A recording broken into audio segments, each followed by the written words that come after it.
How we doing, guys? Um, Listen, I'm sorry about the prolonged time that it's taking me to put this video up. Um, of my Claret Bumble Muddler. Um, what happened was I got snowed under with a couple of fly tying orders. That's why I haven't got round to having time to do the video. But as the man says, it's better late than never. So it is. So without further ado, let's get on here with this. And as I say, it's a Claret Bumble Muddler. I'm going to tie these. Bring that up further back, sorry.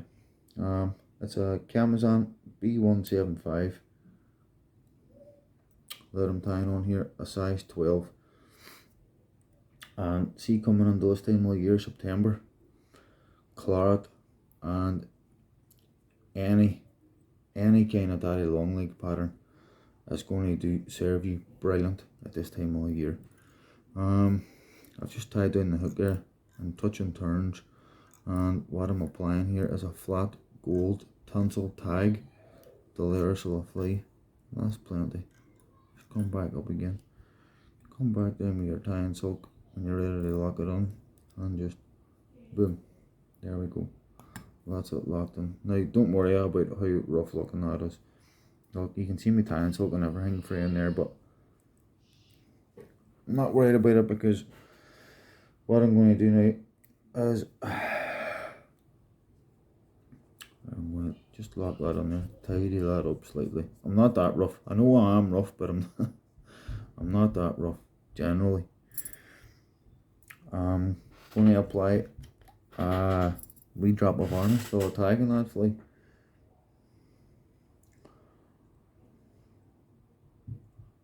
And what that does is it just protects the tag whenever fish have a go at the fly. And believe you me, fish have a go at this fly an awful lot. You can still see my tinsel caught in the barbel hook there. I'm just going to, oof. Well, anyway, look, you get the gist of it. I'm going to take that out. And here's one I prepared earlier. This is one that's done right.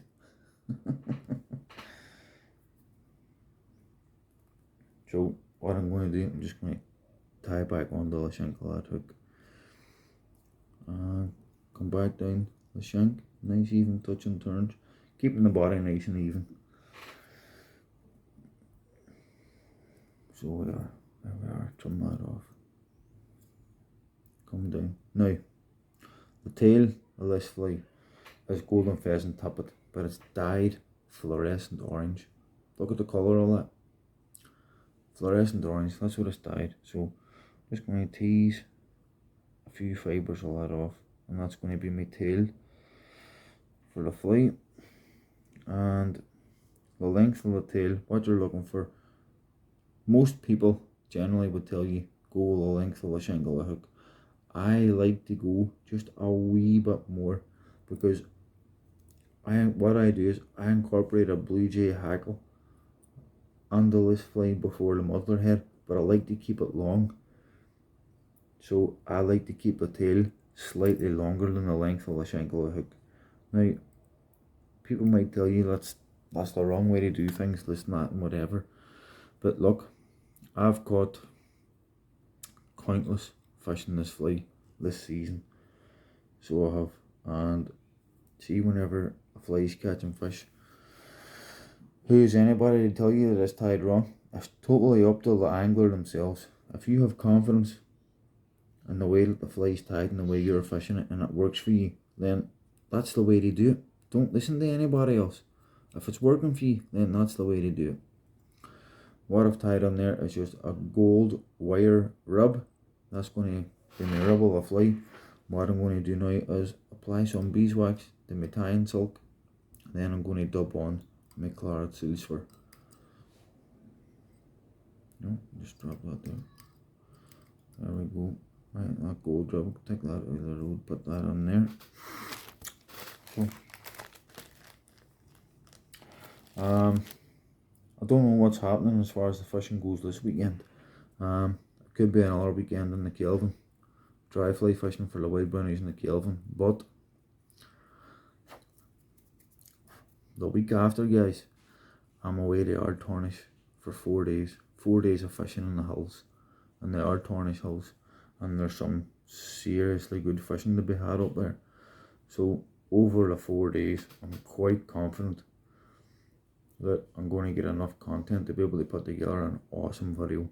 The place that we're going to is real proper wilderness with real wild trout. I mean, you're away in the middle of the highlands, you're in the middle of the mountains, but there is some amazing scenery and trout and fishing to be had there. Just come down the shank of the hook there with your seals for nice even touching turns. Lock that off, and that gives the body of your fly that lovely claret colour.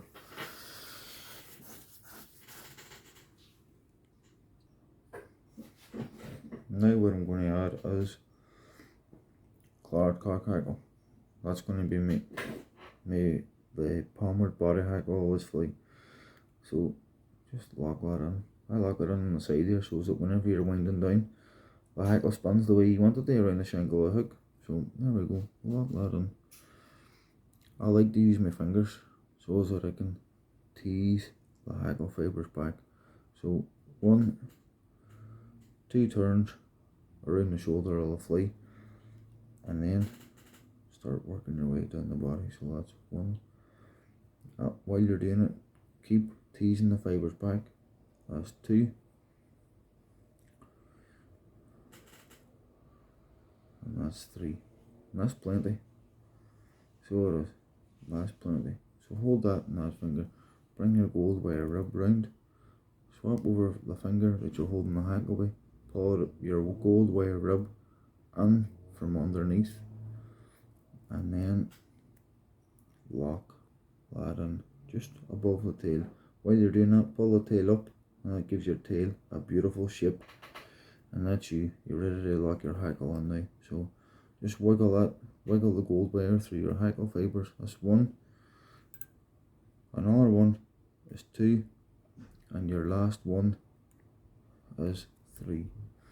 3 wraps of the rib is plenty. Now listen, you don't need to be pernickety and footery and perfect with it. You really don't, because believe you me, the fish don't care. See how evenly spaced and all that your wraps are? The fish don't care. So they don't. A wise man once said, "Son, does a fly get up in the morning and brush its hair?" No, it doesn't. Just,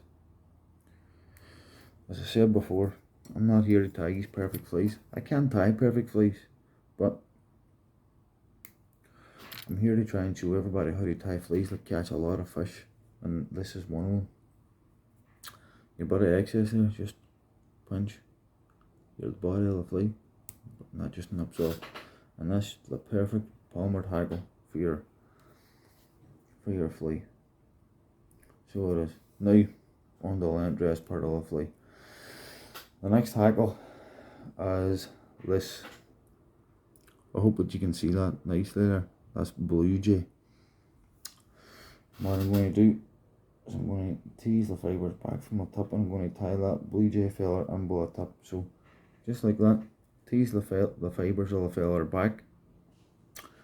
I'm just going to lock that in there on top of that claret cock hackle. 1, 2, 3, just lock that in. Never worry about the excess for now. Let's just worry about getting the hackle wind on, because blue jay's a footery feather to work with.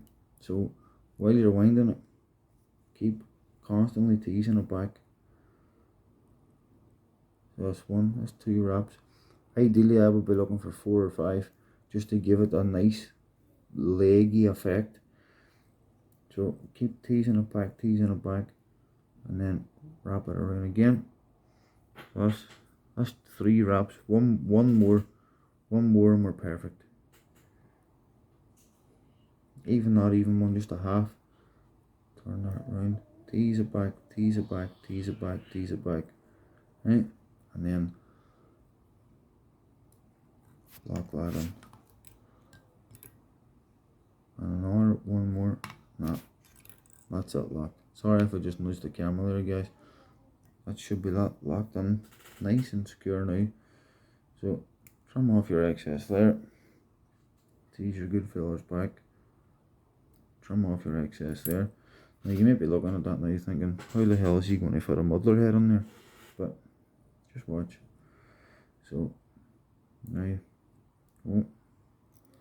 what you want to do is you want to tidy the head up, right, and then wrap back, wrap back, wrap back, wrap back, wrap back, wrap back. And that gives your blue jay that lovely flared real hackle effect. Look at that. Yes, it really is beautiful. So it is. It really is beautiful.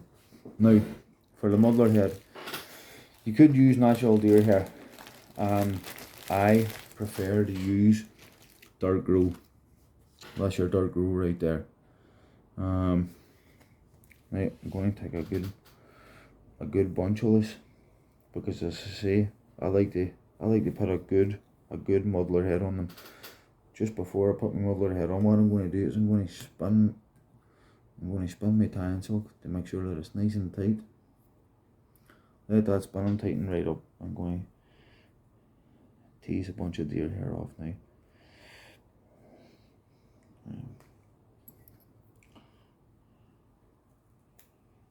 Right.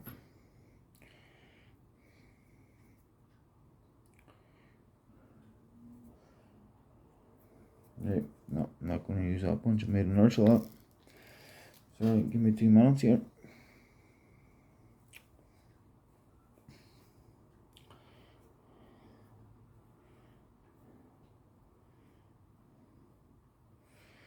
Right, just bear with me here a wee second. Just getting this bunch of deer hair right, because if you get the bunch of deer hair wrong, the whole fly goes wrong. So it is. So it is. There we go. So see that? That's about as much deer hair as you want. Going to transfer that into my other finger.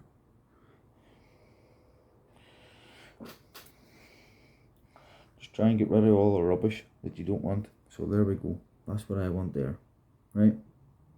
And what I'm going to do, I'm going to punch that in this hand. Come up, just wait.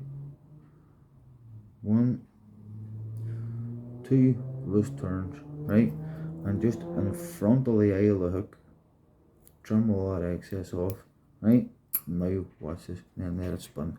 Let it spin. Keep turning, keep turning, keep turning, right? And then just turn that to suit the fly yourself. And there you go.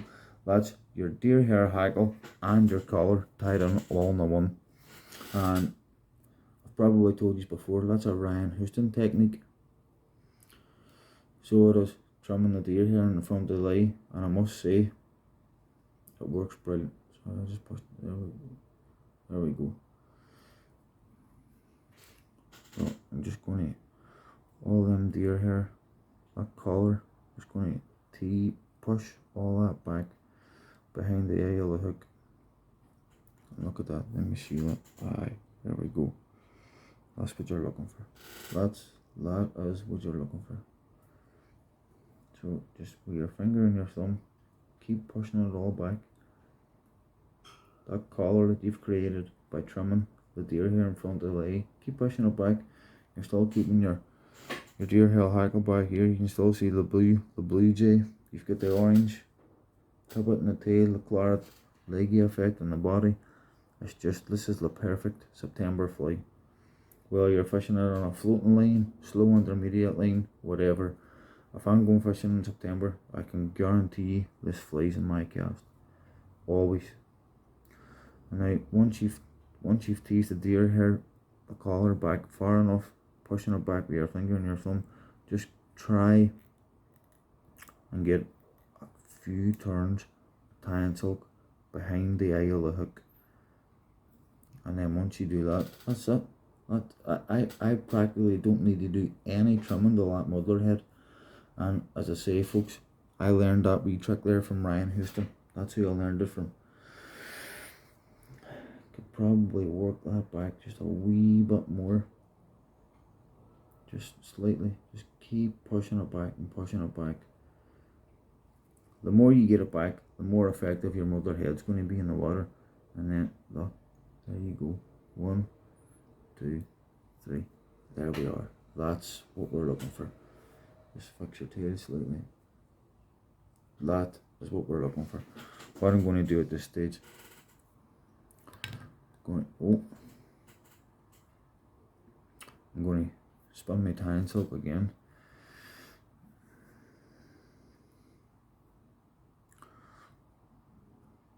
One more wrap behind the eye of the hook. I'm not going to use varnish. I'm going to just apply a bit of beeswax, to my tinsel, and then I'm going to work finish the fly.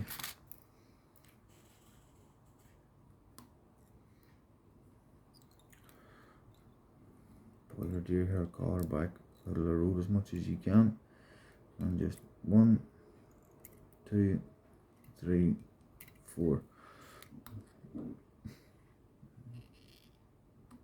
There we are. That's it. Now, looking at that, I might need to do a wee tiny trim here and there. Pull that nice and tight. Trim that off. So just layer.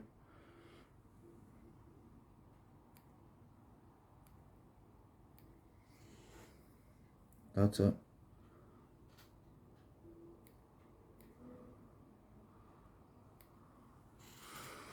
Just that wee tiny bit there. Once we get that right, there we go. That's it. That's that fly finished. Perfect. Perfect. And that is the ultimate muddler for catching wild brown trout in September. So it is. I love it. I really do. I love it. It's one of my favourites. Absolutely phenomenal fly to have in your cast in September.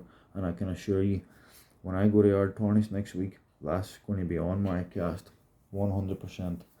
But as I said before, guys, I apologise for taking so long to get that video out there.